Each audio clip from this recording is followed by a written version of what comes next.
215쪽 항원항체 반응.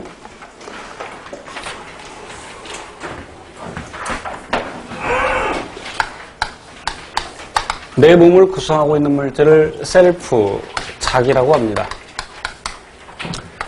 내 몸을 구성하지 않는 물질을 넌셀프, 비자기라고 하고, 이 비자기 물질이 내 몸에 들어왔을 때 거부 반응을 일으킬 수 있죠. 그러한 물질을 우리는 항원이라고 합니다. 항원이 들어오면 그 항원에 대해서 대항하는 물질, 항체가 만들어지는데, 그 항체는 특이한 항원하고만 결합을 합니다. 그래서 그것을 항원항체 반응의 특이성이라고 하는데, 그 항원으로 작용하는 것은 예를 들어서 어떤 사람에게는 꽃가루도 항원으로 작용할 수 있고, 진먼지 진드기의 배설물이랄지 또는 그 벌의 침, 또 어떤 세균이나 바이러스에 있는 어떤 특정 물질, 세균 자체가 항원이 아니고 세균에 있는 어떤 물질입니다. 대개 단백질 또는 당단백질 등이 항원으로 작용하는데, 그럼 항원항체 반응의 특이성이라는 것은 한 종류의 항원은 한 종류의 항체와만 결합한다. 항원항체 반응을 제대로 설명한 것일까? 그렇지 않다. 그렇지 않습니다. 항체는 항원과 결합하는 부위를 갖고 있는데, 일단 그림을 보세요. 우리 교재 그림 보고 다시 설명드릴게요. 4개의 사슬로 되어 있습니다. 그 사슬이라는 것은 폴리펩티드죠. 215쪽입니다. 215쪽에 항체 구조 나와 있는데 4개의 폴리펩타이드 사슬로 되어 있고, 4개의 폴리펩타이드. 자, 그런데 항체 한 개에 항원 결합 부위가 2군데 있죠. 자, 칠판 볼게요. 이렇게 Y자 모양으로, 그래서 크게 보면 Y자 모양인데 모두 4개의 폴리펩타이드 사슬을 갖고 있다.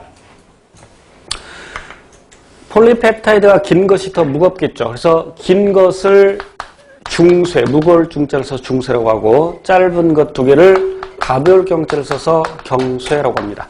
그래서 2개의 중쇄와 2개의 경쇄로 구성되어 있는데, 이 경쇄와 중쇄가 이황화 결합으로 연결되어 있고, 황과 황 사이의 결합을 이황화 결합이라고 합니다. 일종의 공유결합이죠. 물론 중쇄와 중쇄 사이에도 이황화 결합이 있습니다.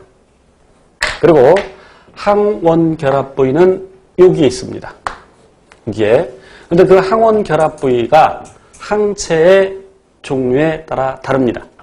또한 항원은 항원의 특성을 결정짓는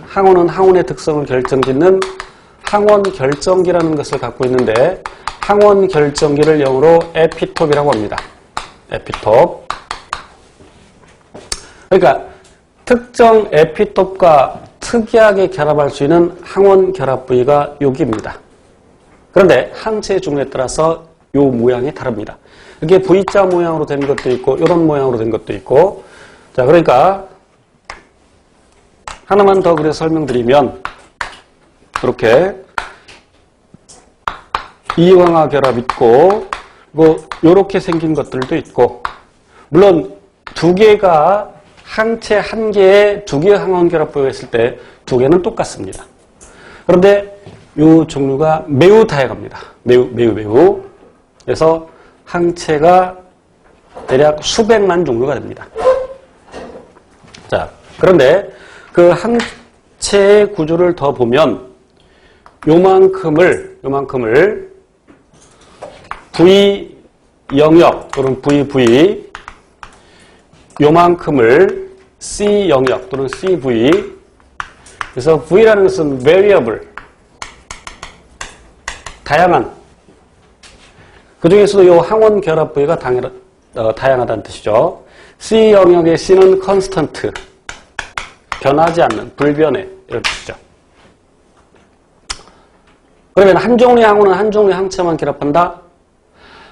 항원은 이렇게 항원이 있으면 항원 결정기를 한 종류만 갖는 것이 아니라 여러 종류를 갖습니다. 그러니까 이렇게 생긴 것도 있고 이렇게 생긴 것도 있고 그 항원의 종류에 따라서 항원 결정기가 다르고 그리고